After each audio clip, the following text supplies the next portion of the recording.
আল্লাহ পাক প্রথমে ছেলেদেরকে বললেন, শোনো, সূরা নূর 33 নম্বর আয়াত। আল্লাহ পাক ছেলেদেরকে বললেন, তোমরা তোমাদের চোখ নিচু রাখো, এটা আমাদের দায়িত্ব।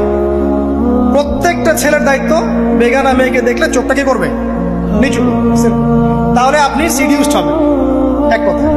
2 নাম্বার, আল্লাহ পাক আমাদেরকে বললেন, তোমরা তোমাদের লজ্জাস্থানকে হেফাজত করো। কাদেরকে? আমাদেরকে, মানে ছেলেদেরকে।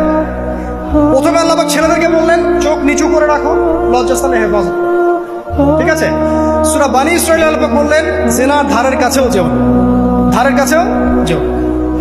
আল্লাহ পাক আরো বললেন, যদি কেউ জিনা করে ফেলে, সূরা নূরে, তাহলে তাকে 100টা বেত্রাঘাত করতে হবে। কয়টা? 100টা, এবং 1 বছরের জন্য তাকে বহিষ্কার করতে হবে। আল্লাহ পাক শাস্তিও দিলেন, শুধু তাত্ত্বিক বিধান দেন নাই, শাস্তিও দিয়েছেন। কারণ শুধু তাত্ত্বিক বিধান দিয়ে হবে? আমি যদি ওয়াজ করে বেড়াই, ভাই মদ খায় না, মদ খায় না, কোনো শাস্তি না অ্যাপ্লাই করি, তাহলে কি মদ ছাড়বে মানুষ? আমরা যদি বলি হত্যা করা মহাপাপ, মহাপাপ, দুর্নীতি করা মহাপাপ, মানুষ দুর্নীতি ছাড়বে? ছাড়বে না, যতক্ষণ না শাস্তি নিশ্চিত করা যাচ্ছে। আল্লাহ পাক তাত্ত্বিক কথা শুধু বললেন না, শাস্তিও নিশ্চিত করলেন। তারপর আল্লাহ পাক আরো বললেন, যদি বিবাহিত কোনো ব্যক্তি ব্যভিচার করে, তাহলে তাকে রজম করতে হবে, মাটিতে পুঁতে তাকে পাথর নিক্ষেপ করে হত্যা করে। ঠিক আছে? শাস্তি। এরপরে দেখেন আল্লাহ পাক মেয়েদেরকে বলছেন, মেয়েদেরকে বলছেন, তোমরা মূলত ঘরে থাকো, যদি বাইরের পরিবেশ তোমাদের অনুকূলে না থাকে, তোমরা ঘরে অবস্থান করো। ওয়াকরনা ফি বুয়ুতিকুন্না ওয়ালা তাবাররুজনা তাবাররুজাল জাহিলিয়াতিল উলা। তোমরা মূলত ঘরে থাকো। জাহিলি যুগে মেয়েরা যেভাবে নিজেদেরকে প্রদর্শন করে বেড়াতো, এই কাজটা তোমরা করো না। যদি করো তাহলে সমাজে বেহায়াপনা, ফায়সা বেড়ে যাবে, তোমরা নিজেরাই ক্ষতিগ্রস্ত হবে, যেটা ওরা হচ্ছে এখন।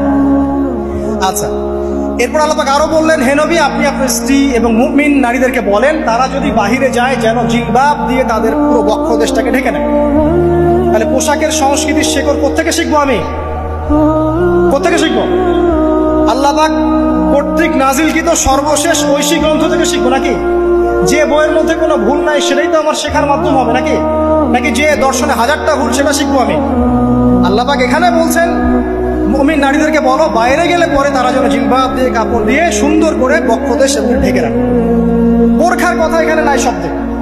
ঠিক আছে? ঢেকে রাখা ঢিলে ঢালা পোশাকের কথা এসেছে।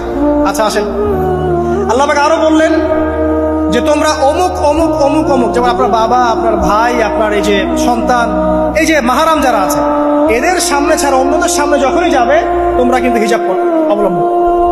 আল্লাহ পাক হিজাবের বিধান দিলেন, চক্ষু নিচু করতে বললেন, লজ্জাস্থানের হেফাজত করতে বললেন, এবং যদি এর পরেও কেউ ভুল করে ফেলে তাহলে আল্লাহ পাক শাস্তির কথা বললেন।